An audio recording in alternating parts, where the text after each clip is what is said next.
That's not personally something that I care about. The wall wasn't a big thing for me. Border security is, but, the wall isn't particularly. But some people really want that wall. And I'm like, well, give it to them because, it's a legitimate election and the president's constituents should get something for voting for him and supporting him and helping him get to the White House. Is it possible that we can reduce the national debt now? Or are we going to continue to fight the president on everything? Because it wasn't about a Russian investigation. In fact, a Russian investigation was more like just to damage him, to put a cloud over his presidency. Because we know there are more investigations to come. They're going to find another reason to investigate. Now it'll probably be his taxes or something else, one of his businesses. But it'll be endless, so that way you keep a cloud over the president, because we got those big elections coming up in 2020, and we've got to damage him as much as possible before we get there.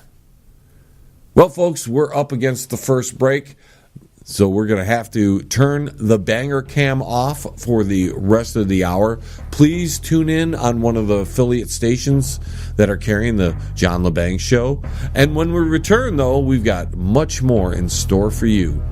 Oh, and it's a loaded show. Be right back, folks. Hey, Uncle Shady, where are they going? Hey, you, get back here. The John Lebang Show will be right back. Does your house need a paint job, but you don't want to do it? Then call Tom at Quality One Painting. He can handle all of your interior and exterior painting needs. He gives free estimates and senior discounts. Call Tom at Quality One. 313-982-2986. That's 313-982-2986. Quality One Painting. You're listening to the John Lebang Show. And it's so much fun. Why you keep talking? Oh, am I not supposed to? No. Oh, back to John. And welcome back, ladies and gentlemen. In our continuing effort to improve the show, we are introducing new segments here and there. And up next is a segment we're calling The Dumbass Report with Shady. Hello, everybody. I'm Shady, and welcome to the Dumbass Report.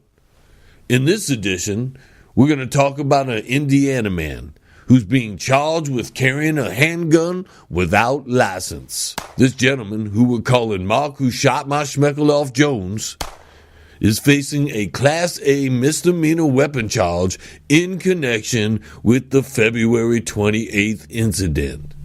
Now, Jones, who lives in Marion, is the subject of an arrest warrant. You see, they don't have him in custody yet, recovering from his so-called injuries.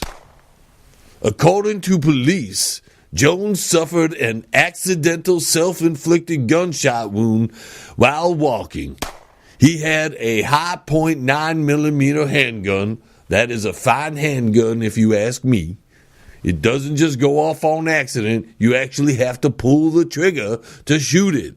He tucked it in his waistband when the weapon began to slip. Shady, can I interrupt you? What's that, Joan? When you say it began to slip, what does that mean? Listen, Joan, haven't you ever had your gun and you had to adjust it because it was in the wrong position? Oh, now if you don't mind, can I continue? Yeah, go ahead. As detailed in the Marion Police Department report, Mark I Shot My Schmeckle Off Jones stated the gun does not belong to him and would not disclose who the gun belonged to. So he was playing around with someone else's gun? Damn right he was. And if I've said it once, I've said it 1,000,000 times. Keep your hands off another man's gun. Yeah, I second that. Now, can I continue? Yeah, I'm sorry. Go ahead. Now, while questioning the suspect, an officer took a digital photograph documenting Mr. I Shot My Schmeckle Off Jones' injuries. Oh, my God. I feel terrible for the officer. Why you feel terrible for him? Put yourself in his shoes. He's got to photograph the guy that has no schmeckle. How do you do that nicely? "Excuse me, sir, could you remove your pants?" "Oh, that's gross." Be like saying, "Excuse me, sir, can I have a picture of your shot-off schmeckle?" That's what I'm saying. And it even makes it worse when I tell you the next thing, John. How can it get worse? Well, apparently, Mr. I shot my schmeckle off Jones. He was feeling a little uncomfortable, so he reached down to adjust it. Oh, God. And that's when it went off. Oh, that's terrible. I know, but sometimes you have to adjust yourself, John. Your gun could be in the wrong position and it feels uncomfortable, and you got to adjust it. Is this guy going to be all right? I don't know, John. The report doesn't say. Did he lose it? Didn't say that either, but if he did, he could always go to Africa and get the addictomy surgery. Is that it? Yeah, that's about it for me, John. Well, Shady, why don't you stick around for a minute, because I think you're going to enjoy this next story. Scientists have invented a toilet seat that could detect signs of heart failure before symptoms appear. From a toilet seat? Apparently, Shady, the gadget fits over the top of a normal seat and contains sensors which can measure the user's heart rate, blood pressure, and oxygen levels throughout their legs. I don't know if I can trust the toilet seat to do that, John. Why do you say that, Shady? What if you're having a rough time in there? You have to push a little harder. Hell, just the other day I almost blew a blood vessel. Listen, the inventors claim this product could save millions of lives and make it easier to monitor at-risk patients with accurate real-time information. Listen, do you want real-time information when you're on the toilet? When I'm in there, I'm trying to drop a deuce in peace. I'm not worried about my heart rate. But Shady, this seat could save lives. Listen, if you want to save lives, create a toilet seat that removes the smell. Now there's an invention. Especially after you've been in there. It doesn't go in smelling like roses. I can guarantee it ain't going to come out that way either. I think it's a cool idea. I think it's a waste of money. Yeah, but what if they could link this to your doctor? Listen here, John. My blood pressure goes up every time I go to the toilet. I'd be peacefully having a nice deuce when Squad 51 busts down the door, and there I am, my pants down to my knees, grinning happily, reading my comics, dropping a deuce, and the air purified from the smell. Then all the emergency people die because they ain't used to it. And then I have to go to jail for second-degree murder. Now, can I leave? All this talk has got me thinking. What are you thinking of? Dropping a deuce, John. Goodbye. Before we go to break, I'd like to talk about one more thing in the news. Researchers, and you might have heard about this, but researchers have recently conducted experiments to answer a decades-old question in theoretical physics. They want to know, or they've wanted to know for a long time, about multiple realities, dueling realities. If they do exist, how do they exist? What do they do? So this group of scientists did this tricky, and I want you to listen to this tricky thought experiment. They proposed that two individuals observing the same photon. Listen carefully, folks, because you're going to learn something. They wanted two individuals, to observe a photon, the same photon. But these two people that observed it came to very different conclusions about that photon's state. But yet both of their observations were correct. Now, how could that be? This blew the researchers' mind for decades. They did things. Oh my God, it's blowing their minds.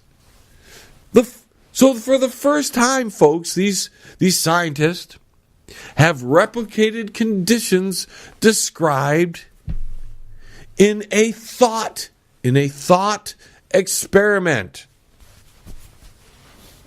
Their results, published February 13th in the preprint journal Airvix, confirmed that even when observers described different states in the same photon, the two conflicting realities could both be true. Now, do you understand what that means? Two people are looking at a photon from two different perspectives, and they see different things because they're seeing it from two different perspectives, yet they both are true. And that is scientific discovery to some people. According to the co-author of this study, Martin Ringbauer, you can verify both of them.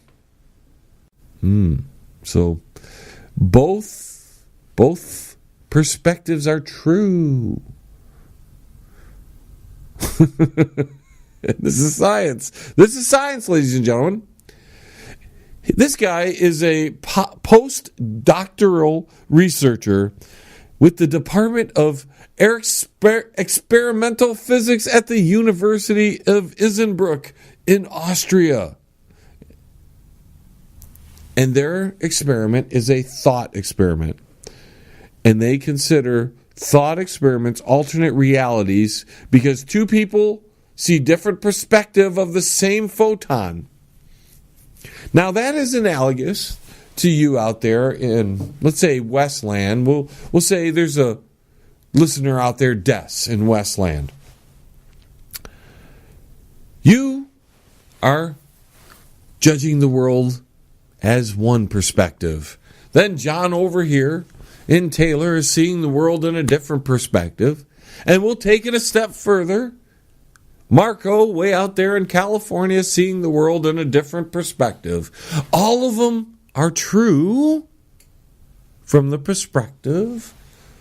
So, according to these scientists, using their thought experiment, we have 3 different realities that exist, and they're all true. These guys get paid lots of money to do this.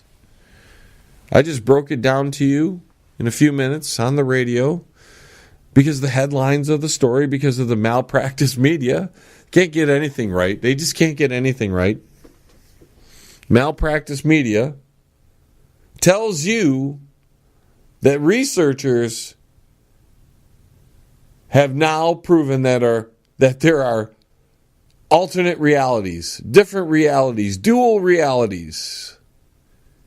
And it was all a perspective thought experiment, not an actual real life experiment to judge if there's a secondary reality out there that coexists with us, or a third reality or fourth reality, and just the timelines were. No, that's not what the article's talking about. Yet, the malpractice media highlighting a bunch of researchers that have nothing better to do with their lives than to observe photons and then come up with studies that say that alternate perspectives are actually alternate realities.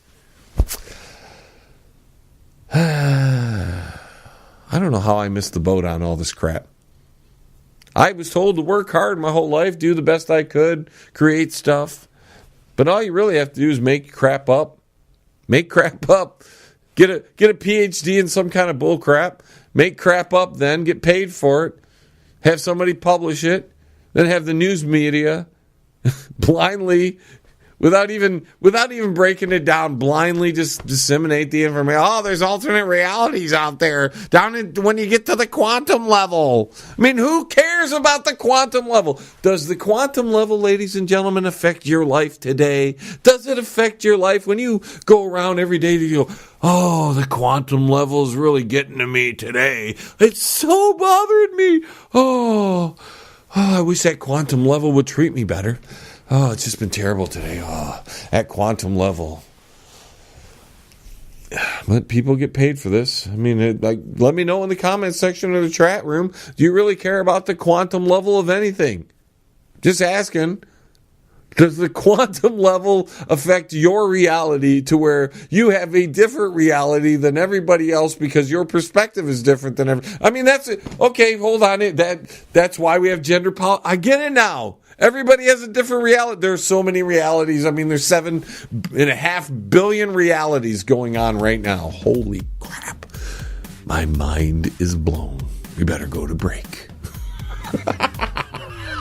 Don't move a muscle. The John Lebang Show. Be right back. With lots of fun and excitement. Yes! Are you in need of commercial or residential window cleaning? Do you need your office cleaned? Maybe custodial work? How about some gutter cleaning? If you do, then call Pane in the Glass. For a beautiful shine that's crystal clear, call Pane in the Glass. You can find them on Facebook at Pane and the Glass. Hey, man, it's at the bottom of